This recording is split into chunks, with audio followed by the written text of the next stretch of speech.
Vote দেওয়াটা জায়েজ, বরং অনেক ক্ষেত্রে ভোট দেওয়া আপনার জন্য বাধ্যতামূলক হয়ে যাবে। আপনি যদি ভোট না দেন, এই দেশে যদি কাফের সরকার বারবার থাকে, মুসলিমদের নির্যাতন হবে, এই সহকারী আপনি হয়ে যাচ্ছেন। ভোট দেওয়া আর ডেমোক্রেসি গণতন্ত্র দুটো দুই জিনিস।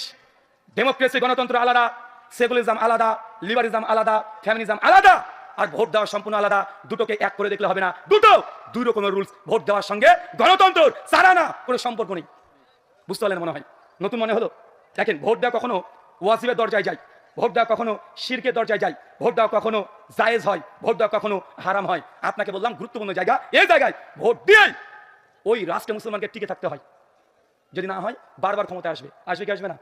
বাংলাদেশি আহলে হাদিসের মধ্যে একটা ভুল ধারণা একটা পৌঁছে গেছে, সেটা ভোট দেওয়া নিয়ে। কি দেওয়া নিয়ে কথা বলেন? ভোট দেওয়া।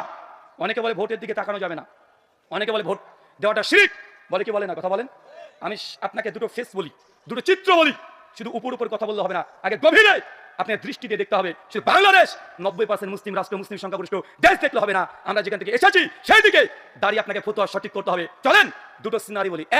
একটা দেশকে কল্পনা করেন, যে দেশের শাসক, যিনি রাষ্ট্রের নায়ক, যিনি প্রধানমন্ত্রী, পরিষ্কার সে ইসলাম বিদ্বেষী। কি বললাম? ইসলাম বিদ্বেষী। ক্ষমতায় থাকলে মুসলমানদেরকে আজান দিতে বাধা দেয়, ক্ষমতায় থাকলে মুসলমানকে কুরবানি করতে বাধা দেয়, মুসলমানদেরকে মসজিদে যেতে বাধা দেয়, মুসলমান মসজিদকে ভেঙে তাদের ধর্মস্থান তৈরি করে নেয়। এমন দেশ পৃথিবীতে আছে না নাই? পরিষ্কার সে ইসলামের বিরুদ্ধে যুদ্ধ করে, ডাইরেক্ট বিরুদ্ধে করে। সুযোগ পেলেই সেই দেশে মুসলিমদেরকে একদম নস্যাৎ করে দিতে চায়। মুসলমানদের যে 1000 বছরের ঐতিহ্য ছিল সবগুলোকে ভেঙে তাদের নিজের ধর্মীয় প্রতিষ্ঠান হিসেবে ঘোষণা করে দিচ্ছে। এমন দেশ যদি থাকে, ওই দেশে আমি জানি ইনি যতদিন প্রধানমন্ত্রী থাকবে, 5 বছর করে যদি ক্ষমতায় থাকে, মুসলিমদের উপরে নির্যাতন আরো বেশি হবে। কিন্তু ওই দেশে আরেকজন অপোজিশন আছে, বিরোধী দল আছে, বিরোধী নেতা দাঁড়িয়েছে, ধরেন সেও বিশ্বাসের দিক থেকে কাফের, মুসলমান নয়, কিন্তু আমরা জানি এই দেশে বিরোধী পক্ষ যিনি আছেন, ইনি যদি ক্ষমতায় চলে আসেন, তাহলে ইনি মুসলিমদের উপরে নির্যাতন করবেন না, মুসলিমদের নামাজ পড়তে বাধা দেবে না, হজ করতে বাধা দেবে না, যাকাত দিতে বাধা দেবে না, আযান দিতে বাধা দেবে না, মুসলমান মা বোন পর্দা পরে রাস্তায় চলাচল করবে, বাধা দেবে না। এরপরেও কে মসজিদে গেল, কে মন্দিরে গেল, এটা সে দেখে না। কে গরু খেলো, কে শুয়োর খেলো, এটাও দেখে না। বুঝতে পারলেন আমার কথা?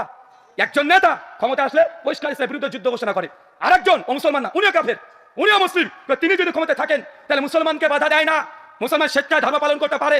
এখন এমন দেশে যদি মুসলমান থাকে 40 কোটি বা 40% যদি মুসলমানের ভোট থাকে, আপনি সেই দেশে যদি মনে করেন যে ভোট দেওয়া শিরক, ভোট দেওয়া হারাম, ভোট দেওয়া যাবে না, এই বলে যদি ভোটকে বয়কট করে দেন, 60% অমুসলিম তারা ভোট দিয়ে প্রতিষ্ঠিত সরকার যিনি আছে, যে ক্ষমতা আছে, বারবার তাকে রাজত্ব রেখে দিবে, কিয়ামত পর্যন্ত তাকে শোনা সম্ভব না। কিন্তু এই দেশে 40% মুসলমান যদি একজোট হয়ে ভোট দেয়, তাকে শোনা সম্ভব কি সম্ভব নয়?